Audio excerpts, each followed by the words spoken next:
They recognize that they are weapons and that they were made to be used to kill other things and to destroy other things, and they've made peace with that as they've grown into who they are. And you notice that, like, when we talk about them in the books, we never have them bothered by the whole deal of them being abducted.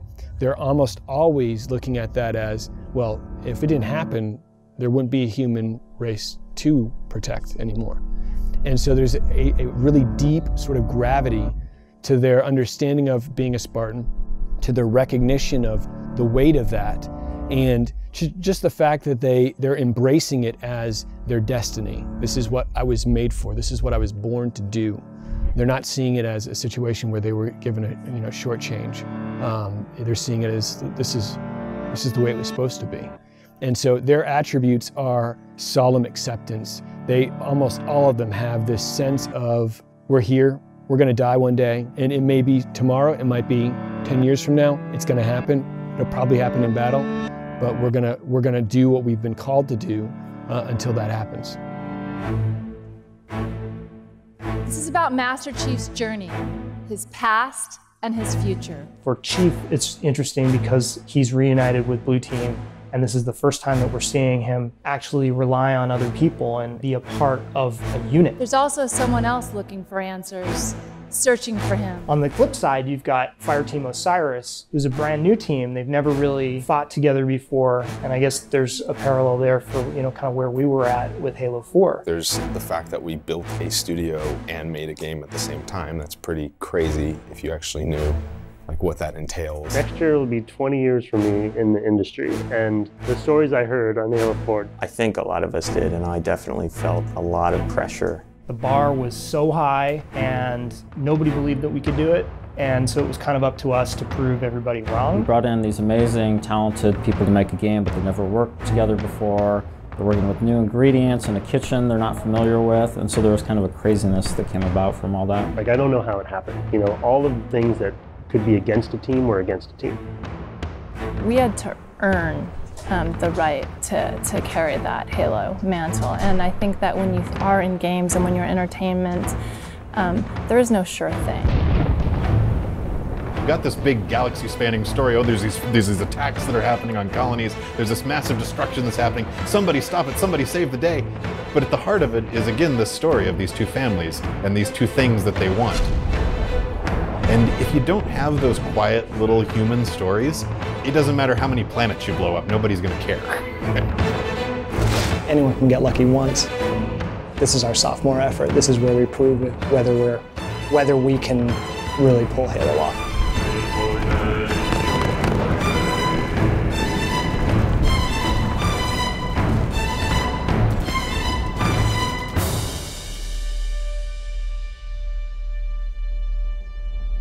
Mechanics, systems, fiction, and world. There's many other bubbles we could talk about, and maybe in the future we will, but these are the ones I want to focus on today.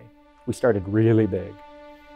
New platform, can do anything. For those of you that have been in a platform transition, it's not easy. That changes a lot of things. It changes your technology, your tools, your pipeline. We didn't want to do things that kind of fit into the mold of existing Halo. But it's mostly opportunistic. It was more, what can we do to continue to evolve the franchise? So there was a lot of how does Halo fit into this new platform? What are things that we can do now that we could never do before? So everything that we're doing is about trying to bring innovative new experiences that take advantage of Xbox One and showcase the unique capabilities of that experience. We had our whole team rolling off of 4.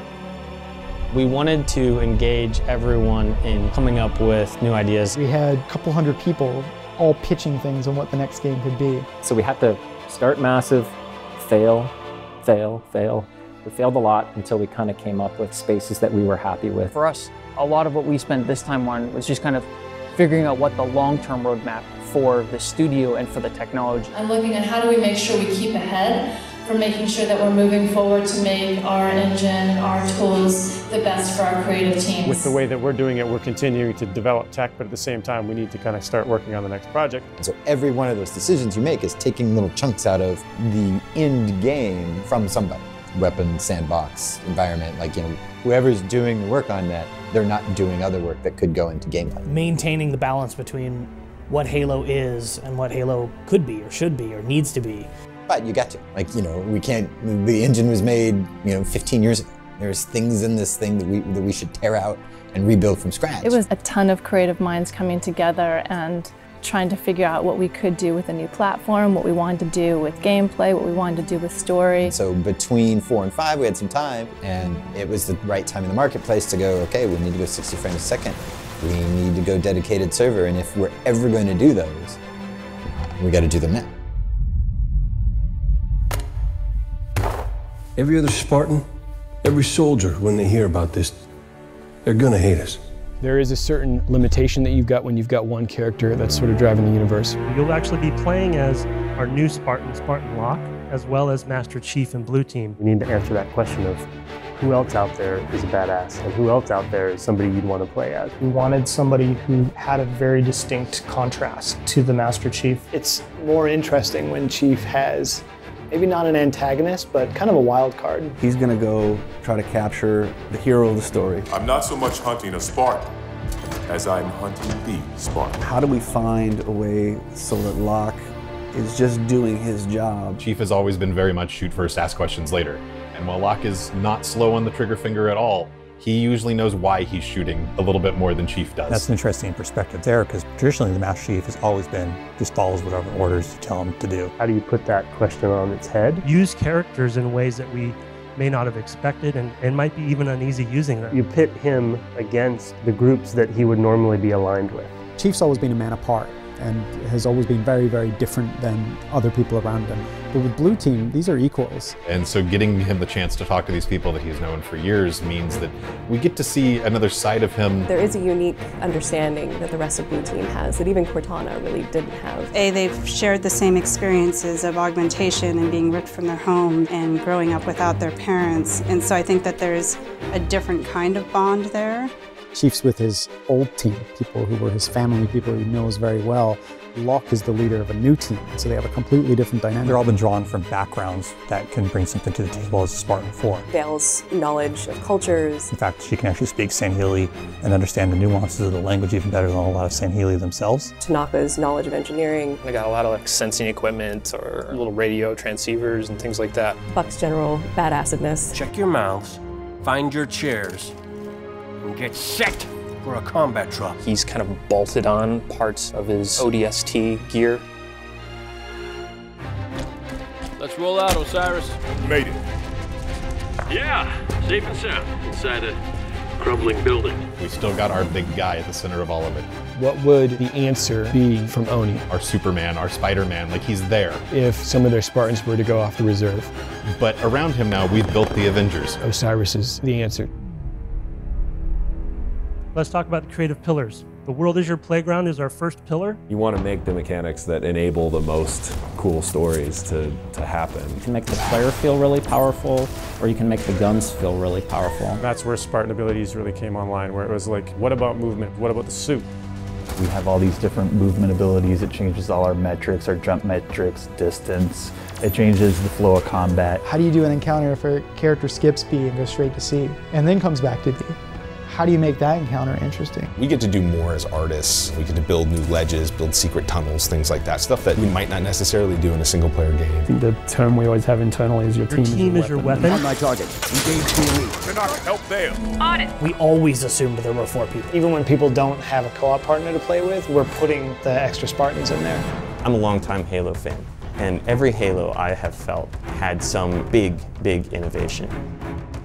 I would hope that people would look at Halo 5 and say, oh yeah, holy crap, Musketeers. They won't say Musketeers because that's our code name. I don't even know the origin of that. I think we just needed a term for our autonomous AI companions that kind of follow you through the campaign. We focused on the 2 fundamentals, the one being they're a well-integrated part of the sandbox. They'll play the game along with you, they'll fight with you, they'll revive you if you go down. Revive's a new mechanic in Halo 5. One of the big draws of Revive was we wanted to embrace that co-op gameplay. How could we get players to kind of stick together and work together more? And the other being orders, which I think is potentially a big innovation for Halo. Get in that vehicle.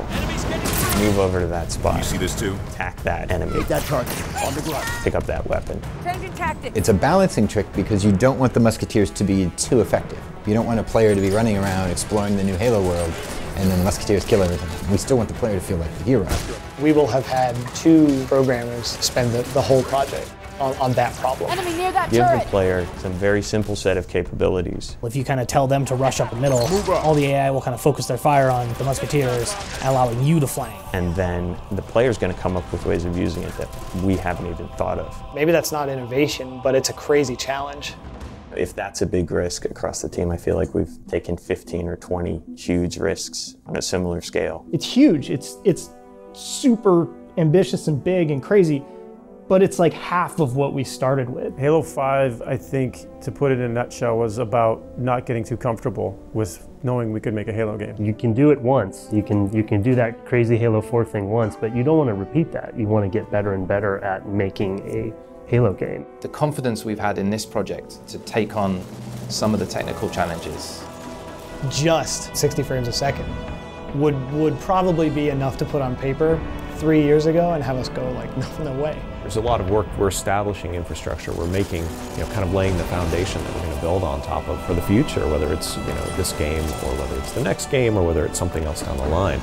And I hope people will look back and they'll say, oh, that's where that started. It can be a tough transition, it can be hard, but then once you have that path, then you got it. Because I can see where we could go and where I want to go. There's definitely a human drama at the core of that, and how these 2 teams relate to each other as they cross paths. It is about heroism, but not an individual heroism. It's the convergence of the players' abilities, the tools that they've picked up along the way, and then the situation that they're thrusted into.